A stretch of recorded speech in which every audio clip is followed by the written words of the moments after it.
dos estúdios da TV Grácia. Temos a honra em apresentar os resumos dos Calqueios 2024. O Evangelho da Graça, explicado por Jesus Cristo homem, e que nos leva hoje rumo à grande transformação. Abba Pai.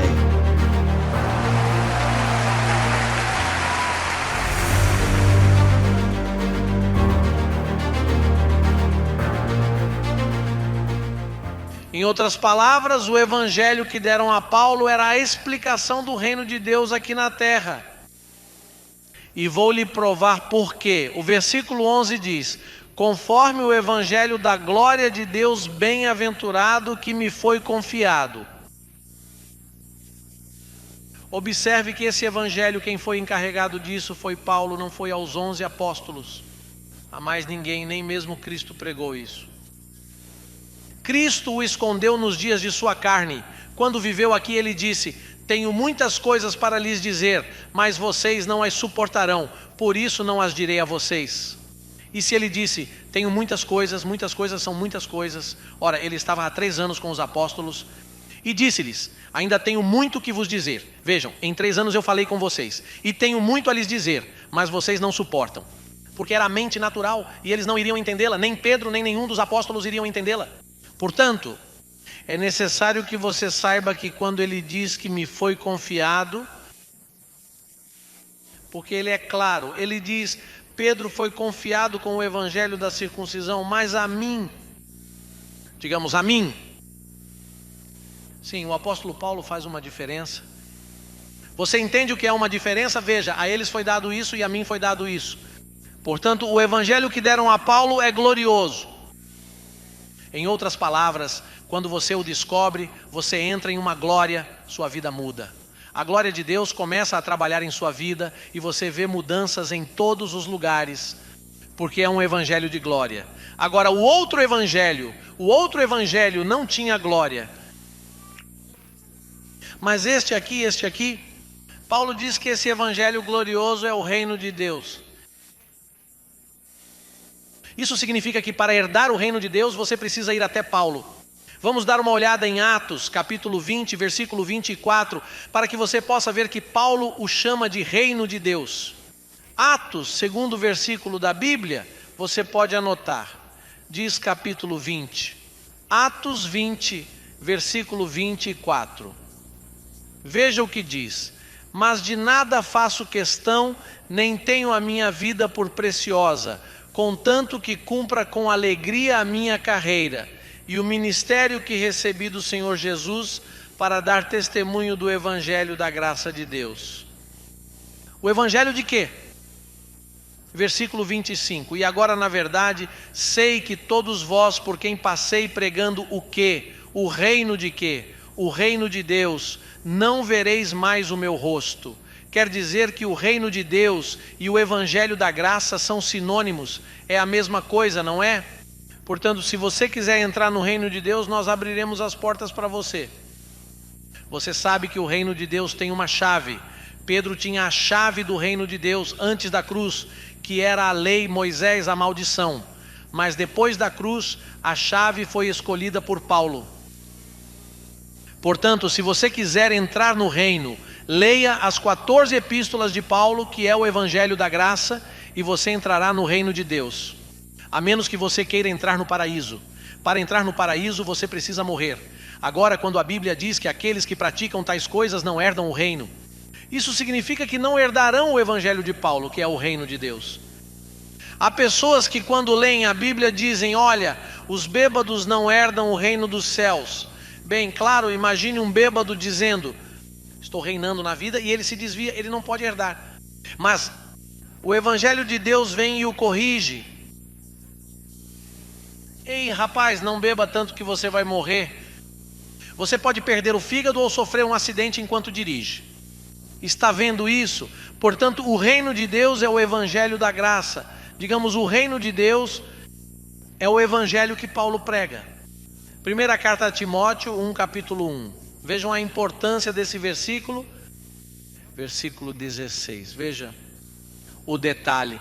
Isso nunca foi dito antes em toda a história. Vocês estão ouvindo isso aqui pela primeira vez.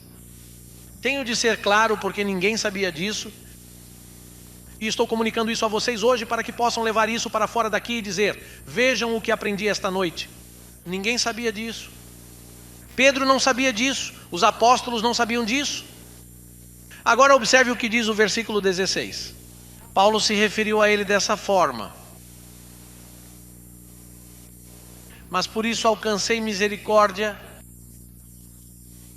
para que em mim, que sou o primeiro, Jesus Cristo mostrasse. Paulo está falando para que em mim, que sou o primeiro, Jesus Cristo mostrasse. Ele quer dizer, não havia nenhum outro que tivesse recebido isso. Veja, o primeiro, toda a sua longanimidade, para exemplo dos que haviam de crer nele para a vida eterna. Isso significa que Paulo foi o primeiro. Às vezes ouvimos pessoas falando bobagens, que a Torá, que você tem que ir aos judeus para ser salvo, aos judeus. Se Deus revelou isso primeiro ao apóstolo Paulo, que ele sim foi um verdadeiro judeu, um verdadeiro fariseu. Mas veja, Jesus Cristo não revelou isso a Maria. Maria não sabia nada sobre isso, nem José, nem os apóstolos, ninguém. Jesus Cristo procurou um criminoso chamado Saulo de Tarso, Paulo, que estava perseguindo os cristãos, e então ele vem, o converte, o chama e diz a ele: Paulo, você será o primeiro na história a quem mostrarei toda a minha misericórdia, toda a minha clemência. Eu o escolho para mostrar tudo o que significa a verdadeira bênção.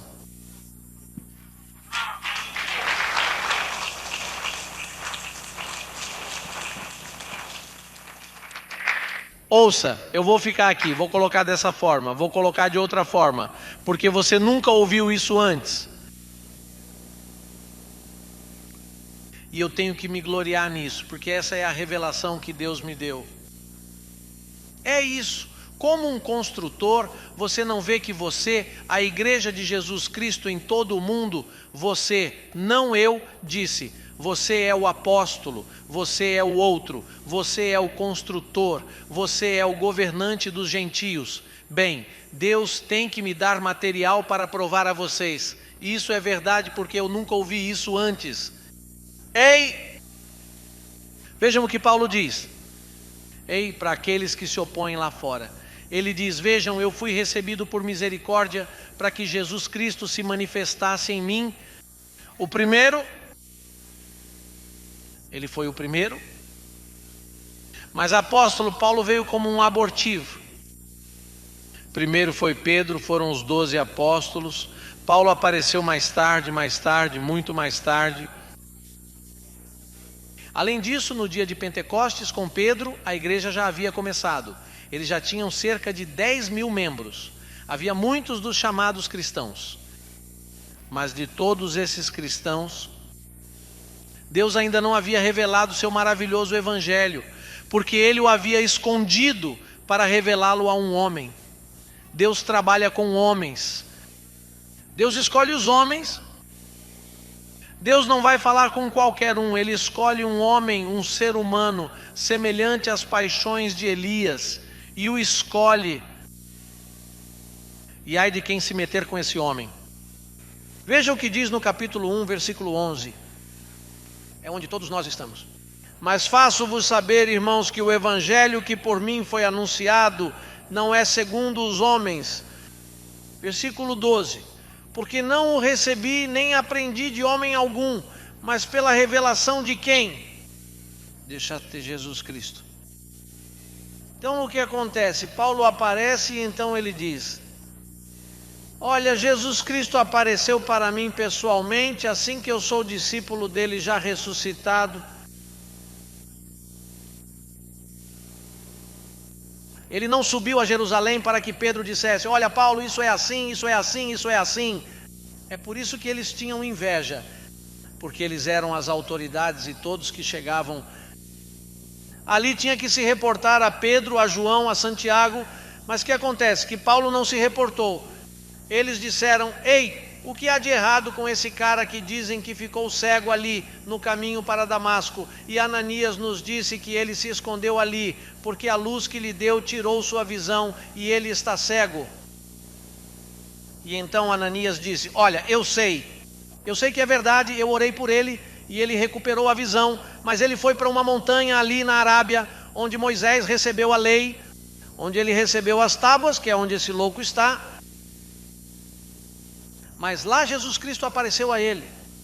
E então lhe disse: Paulo, o evangelho que vou lhe revelar, veja, os apóstolos não vão entendê-lo, talvez até sua vida esteja em perigo, porque você vai falar de forma estranha. Esse é um evangelho glorioso que dá glória, é um evangelho para o Espírito. Observe que você não será capaz de batizar os gentios. É por isso que ele diz: Cristo não me enviou para batizar. Ele lhe disse: não batize, pois o batismo é uma sombra do que eu faço agora no Espírito.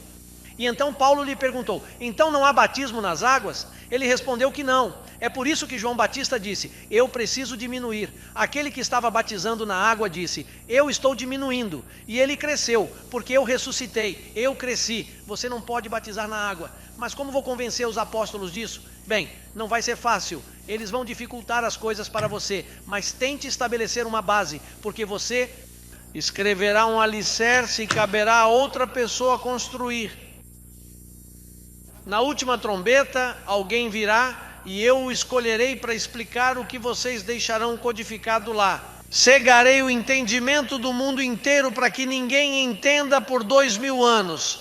Mas no final, encontrarei um homem e o revelarei a ele. É isso mesmo.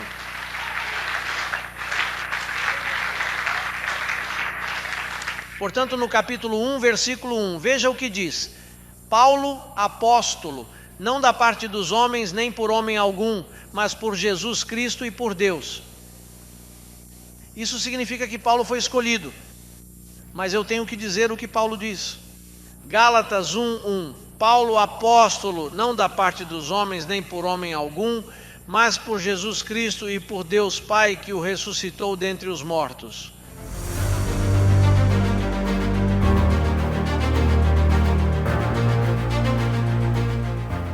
Vamos começar agora em Efésios 6:19. Paulo diz para orarmos por ele. Bem, no versículo 18 ele diz, 6 e 18, estão todos lá? Sim.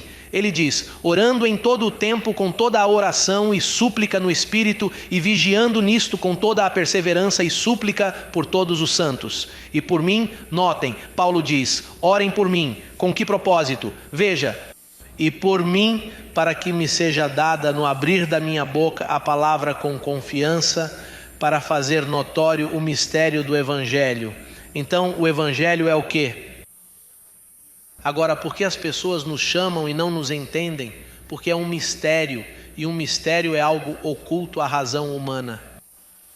Você é uma daquelas pessoas que dizem que somos falsos profetas, que há alguns que são perturbadores? Não, eles é que são perturbados, porque não entendem o mistério. Além disso, vou pedir a você e a todo o público da internet que orem por mim, para que, quando José Luiz de Jesus abrir a boca, eu receba a palavra para explicar com confiança o que? O mistério do Evangelho. O mistério do Evangelho. Você sabe o quanto eu gostaria que aqueles que estão me ouvindo agora pudessem entender o mistério do Evangelho? Bem, eles não o entendem.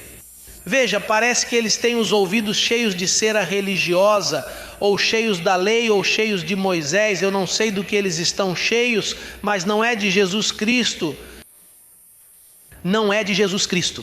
Eles estão cheios, mas não é de Jesus Cristo, porque aqui diz que o Evangelho é um mistério, e Paulo diz, veja, Paulo é o único que ora assim, porque Paulo foi o único a quem isso foi revelado. Paulo é o primeiro.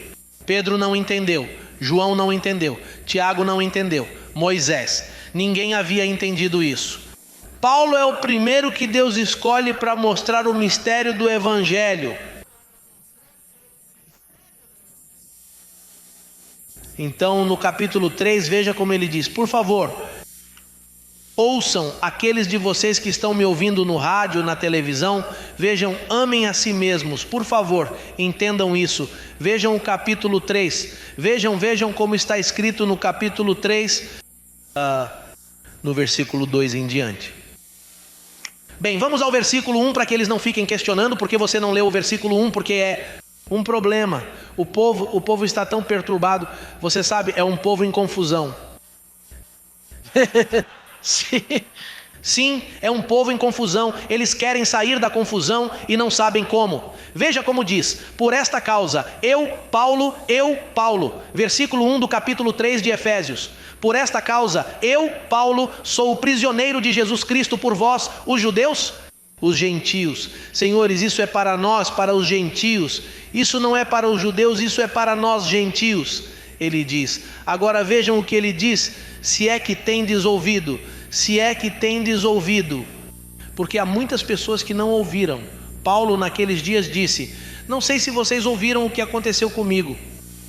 Se é que tendes ouvido a dispensação da graça de Deus, que para convosco me foi dada pela revelação. Isso não é inspiração. Lembre-se de que as escrituras foram inspiradas. O evangelho é revelado. O evangelho não é inspirado. O evangelho é revelado. Diz: pela revelação me foi manifestado o quê? O mistério, como antes um pouco vos escrevi. Observe que o mistério se manifestou. Não foi dado a Pedro o mistério do evangelho. A João não foi dado o mistério, nem a Tiago, nem a qualquer outro. Paulo, eu fui o primeiro, o único que teve o mistério do evangelho revelado a ele. Ei, e veja como diz o versículo 4, diz: quando ledes, por isso quando ledes podeis perceber a minha compreensão do mistério de Cristo, o qual noutros séculos não foi manifestado aos filhos dos homens, como agora tem sido revelado pelo Espírito aos seus santos apóstolos e profetas. Que os judeus, a saber que os gentios são coherdeiros e de um mesmo corpo e participantes da promessa em Cristo pelo Evangelho, do qual fui feito ministro pelo dom da graça de Deus, que me foi dado segundo a operação do seu poder. A mim, o mínimo de todos os santos, me foi dada esta graça de anunciar entre os gentios, por meio do Evangelho, as riquezas incompreensíveis de Cristo. Ei, isso é classe. Ei, esse não é o Evangelho que Pedro e os apóstolos receberam. O Evangelho da circuncisão não fala das riquezas inescrutáveis. Somente a Paulo foi informado o mistério do Evangelho. O desígnio secreto de Deus, como diz a versão.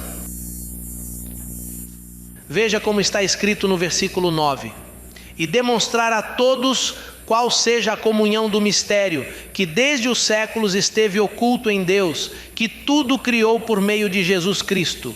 Isso significa que esse mistério estava oculto. E Deus não o revelou a Moisés, nem o revelou aos profetas, nem o revelou aos apóstolos, nem o revelou a ninguém. Ele esperou que Paulo chegasse. Deus escolhe homens, e aquele que ele tinha predestinado era Paulo. Assim como escolheu Jeremias. Ele disse a Jeremias: veja, Jeremias, antes de você nascer, eu o escolhi para ser um profeta para as nações. Agora, nesse caso, ele escolheu o apóstolo Paulo para esse trabalho. Observe, isso é muito importante. O evangelho de Paulo é o único que te dá entrada ao reino dos céus. Ao reino dos céus. Veja como está escrito no próximo livro. É melhor você passar de Filipenses para Colossenses, capítulo 1. Vejam o que o evangelho de Paulo faz. Capítulo 1, versículo 13. Diz o versículo 13: o qual nos tirou da potestade das trevas Ele vai nos libertar? O qual nos tirou da potestade das trevas e nos transportou para o reino de quem? Para o reino dos céus. Ele vai nos transferir ou já nos transferiu? Ele nos transferiu porque o mistério do Evangelho é o reino do seu amado Filho. Quando você entende o mistério de Cristo, o mistério da predestinação, da eleição, que fomos escolhidos antes da fundação do mundo, é aí que o reino de seu Filho amado se move. E ele diz que já os libertou do poder das trevas e os transferiu para o reino do seu amado Filho. Hoje você percebe que as pessoas ainda estão sendo libertadas. Eles não estão livres do poder das trevas. Eles sempre estão amarrando e sempre veem demônios e sempre veem fortalezas ao redor deles e sempre estão repreendendo o diabo. Eu repreendo, eu te ato, eu te amarro, eu te desamarro. Você sabe, eles sempre estão amarrando, desatando e não acabam de se liberar. Paulo diz aqui que este evangelho te libertou e te transferiu para o reino. Primeira carta aos Coríntios, capítulo 15, versículo 1 e 2. Ele diz: irmãos, quero lembrá-los do evangelho que preguei a vocês. Qual é o evangelho que Paulo pregou? O evangelho da incircuncisão. Ele diz, em outras palavras: irmãos, quero lembrá-los do evangelho que preguei a vocês, o qual vocês receberam e no qual estão firmes. Por meio deste evangelho vocês são salvos, senão o que? Vocês têm crido em vão. Agora, se você não retém a palavra do evangelho de Paulo, você creu em vão. Está perdendo tempo. Já viu aqueles crentes que estão gritando aleluia e repreendendo o diabo? Isso é crer em vão. Porque eles continuam assim por 15 ou 20 anos e não aprendem nada. Eles estão acreditando em vão, de acordo com o que o apóstolo Paulo diz. Isso é o que o meu apóstolo diz. O apóstolo Paulo diz: vejam, eu lhes prego o evangelho da incircuncisão. Eu lhes prego o evangelho que Cristo me revelou no paraíso. Se vocês não crerem nesse evangelho e não permanecerem firmes, terão crido em vão. Por exemplo, passei 18 anos na igreja pentecostal, 18 anos em vão, negando quase tudo, porque imagine só, negando quase tudo, porque a pessoa nega toda a dispensação do evangelho da graça. Os mistérios, o mistério do evangelho de Cristo é negado em quase todas as partes. Foi por isso que Paulo disse a Pedro, ele disse: ouçam bem o que eu, Paulo, tenho a dizer. Caso se deixem circuncidar, Cristo de nada lhes servirá. Caso se deixem circuncidar, você está crendo em vão, Cristo de nada lhes servirá. Se tu guardas a lei, Cristo não te aproveita para nada. Se tu não te metes no evangelho que Paulo escreveu, Cristo não te aproveita de nada. Se tu estás jejuando e repreendendo ao diabo, quando Cristo veio destruir o diabo, então você gasta seu tempo repreendendo o diabo. Então onde isso nos deixa? Mas eu o destruí e você ainda o repreende. Se você gasta todo o seu tempo em batismos e em cerimônias, Cristo de nada lhe servirá. Não vê que é você quem está carregando sua salvação? Você está envolvido em obras, está envolvido em uma religião, mas não está envolvido no conhecimento do mistério do evangelho de Jesus Cristo. Você está crendo em vão. Além disso, veja o que diz o versículo 4: separaram-se de Cristo. É assim que eles andam por aí, separados, não selados, não autênticos. Vocês que procuram ser justificados pela lei, separaram-se de Cristo, caíram da graça. Quantas pessoas estão guardando o sábado? Quantas pessoas estão ouvindo o Antigo Testamento e observando os ritos religiosos? Bem, elas estão separadas de Cristo.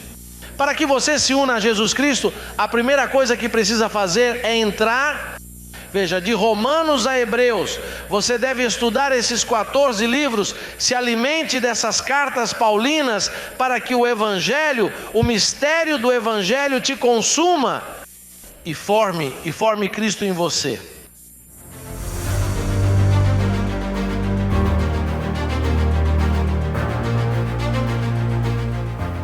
Efésios. O apóstolo Paulo diz: por isso, ouvindo eu também a fé que entre vós há no Senhor Jesus e o vosso amor para com todos os santos. Ele está falando de pessoas convertidas, não é? Paulo ouviu que eles estavam crendo em Jesus e que amavam os santos que estavam na igreja. Em outras palavras, entendemos quem são os santos, eles são pessoas vivas.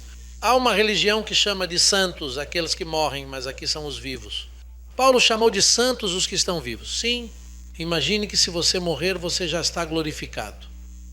Mas para os santos, diz o versículo 16: não cesso de dar graças a Deus por vós, lembrando-me de vós nas minhas orações. Vós bem sabeis que Paulo criei, por isso falei. Para que o Deus de nosso Senhor Jesus Cristo, o Pai da glória, esse é o meu Pai, que Ele lhe dê um espírito de sabedoria e revelação no conhecimento dEle, tendo iluminados os olhos do vosso entendimento. Para quê? Para que saibais qual seja a esperança da sua vocação e quais as riquezas da glória da sua herança nos santos. Pois bem, observe que Paulo está escrevendo para pessoas que acreditam no Senhor Jesus, mas Paulo também vê duas manifestações. Paulo as vê e diz que elas são do Senhor Jesus, mas não têm os olhos iluminados. Eles são cristãos, mas não têm os olhos iluminados. Eles não alcançaram a sabedoria, porque você pode entender a graça, e conversamos sobre isso entre nós. E veja, aquele irmão entrou na graça e acredita, e concorda conosco.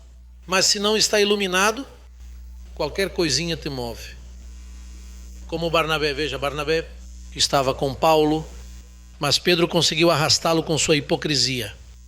Quer dizer que Barnabé estava com Paulo, ele ensinava, mas lhe faltava o fator sabedoria, porque ele foi movido.